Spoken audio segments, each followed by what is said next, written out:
Hi, I'm John, and this is a product spotlight. Today we're looking at a ScaleTrains Rivet Counter Series ES44AH. Now this is the CSX Heritage Series, and I wanted to show this because the box is different. Usually ScaleTrains locomotives come in big red boxes. This time it's blue, and I'm guessing that's a tribute to the fact that this is a CSX Heritage locomotive. And then on the bottom of the box, there's all kinds of really interesting information about the history of the prototype and also all the features in this model. So take a look at the bottom as well. So we're going to do an unboxing, which is something I don't usually do, but here we go anyway. It's a very sturdy cardboard box, by the way.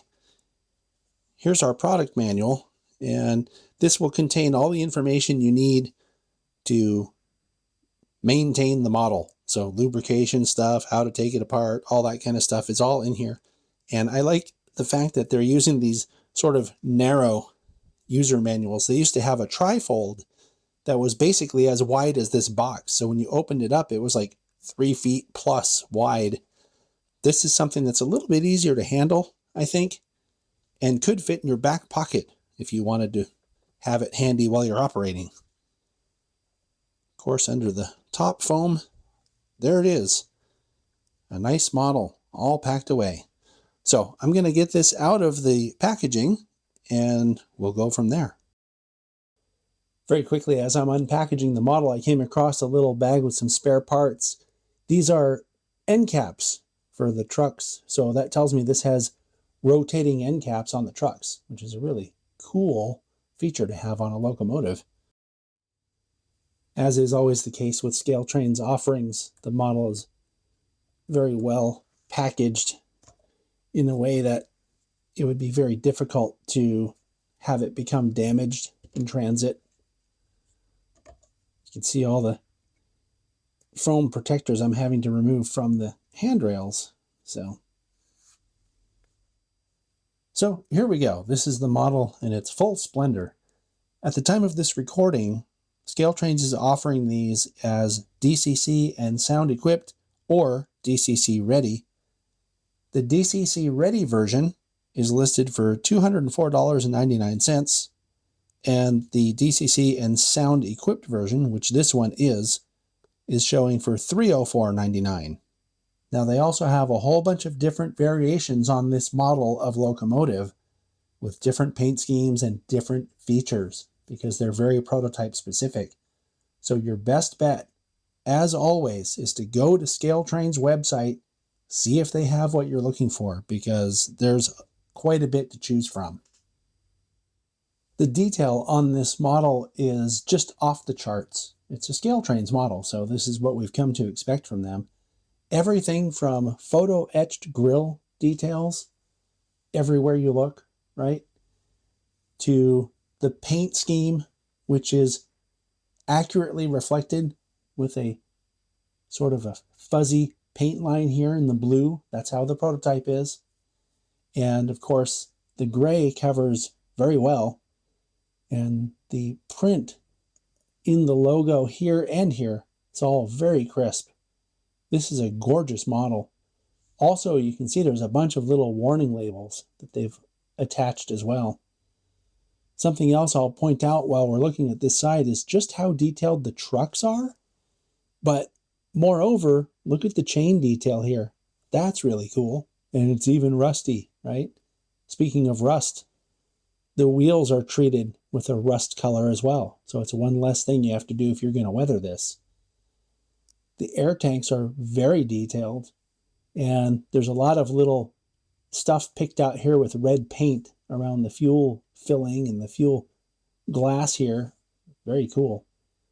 The front truck is especially detailed with a bunch of little components in there.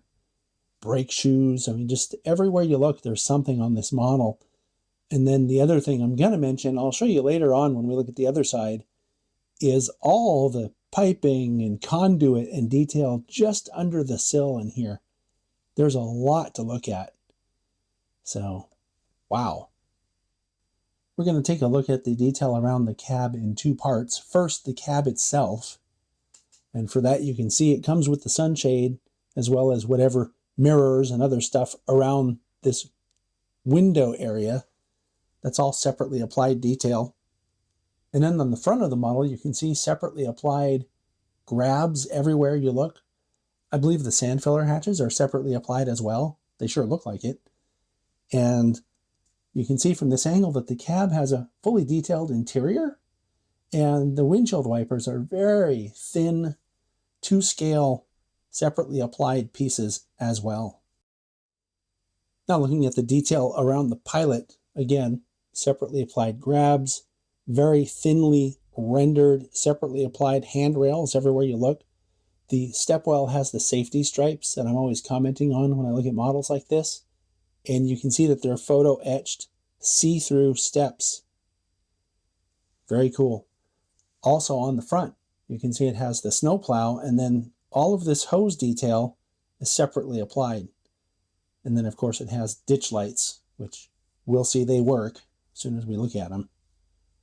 Nothing but detail everywhere you look on this thing. Looking at the front of the model, on the fireman side, I want to point out the extra hose detail here, as well as the uncoupling lever and these little grabs on top of the plow. Here's a look at the fireman side of the model, again with a bunch of photo etched parts where the grills are. There's a separately applied brake wheel back here. There's all kinds of detail. I mentioned this a minute ago, and I'm going to show you now. There's all kinds of detail under the sill with conduits and cables and whatever they are. All that stuff is present. And that's the kind of stuff that you can see from the ground when you're looking at a prototype of a locomotive like this. So it's really cool that they've included that. Also, these grills back here are actually see-through. And if I put my light behind it, you can see all the way through to the other side. And there's even a fan housing inside there. From this angle, you can see that separately applied brake wheel very well. And you can also see that the rear detail is a lot like the front detail, with everything from see-through steps to separately applied grabs, and something else that's present on the rear that's not present on the front are these spare knuckle holders, and there's one on each side. The detail in the top of this model is pretty astounding. It has photo etched grills that go over the top of this radiator area, and then if you look in here, this is a photo etched piece on top, and then there's really detailed fans in there. So you have the layer of detail of fans on the bottom covered by a photo etched grill here. That looks really good. This looks to be a separately applied exhaust. The horn, of course, is separately applied. And then there's a lot of molded hatch and hinge detail all around. Up here on the cab, you have separately applied, I think these are PTC type antennas. And then I believe this is an air conditioning unit. All this stuff is separately applied, and it looks really good. Okay, it's time to run the locomotive.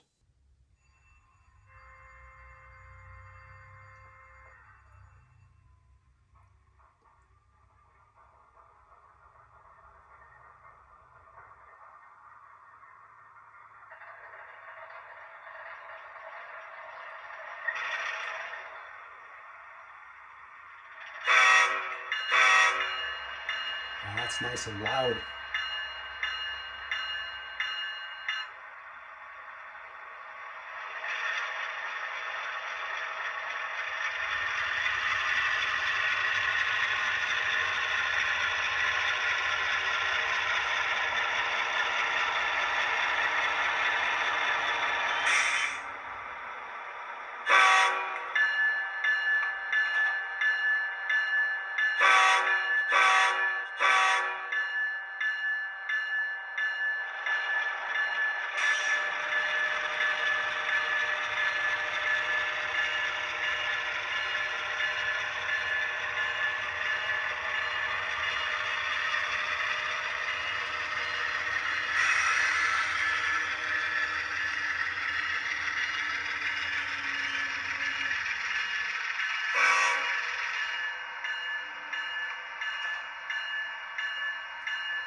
All right, now with the sound off, we're going to give it a little test run and see how it sounds.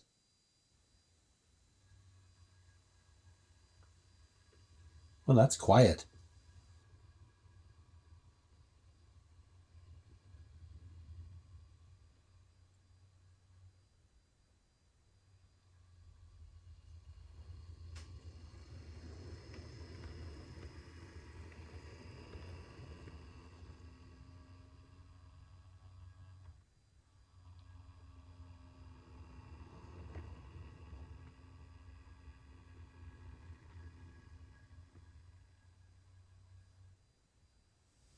All right, we're going to take a look at the lights now. The headlight comes on with F0, and it's directional. F6 will activate the ditch lights. And when you turn the sound on, a whole bunch of other stuff comes on. So you can see there's running lights. There's a ground light that came on here. There's a running light that came on back here. The number boards come on. So a whole bunch of stuff comes on with the sound. And just for your information, in case you didn't notice, when I was running the engine, activating the horn also makes the ditch lights flash, alternating. Now, there's a whole bunch of other things you can do with the lights, including something called DPU mode. It's all in the owner's manual. So be sure to read through the owner's manual to get the most out of your model. Okay, so we'll look at the rear headlight, which, like I said, is directional. So it's in reverse now. And then, once again, turning on the sound activates ground lights and also what they call service lights, which includes this little light back here. So there's a lot of light effects on this model. You can't really see it because it's out of screen on this shot, but here is a photo of the ground light that's just under the cab. It looks really good. And so, another amazing release from ScaleTrains in HO Scale. ScaleTrains continues to release superbly detailed, really good running locomotives for the modelers, and I would say that we're really lucky to have them making these models at this time. You know, ever think about that? How lucky we are to be modeling at this point in time when all these really great models are coming out. So thanks, ScaleTrains, for continuing to keep up the good work. I'll see you next time.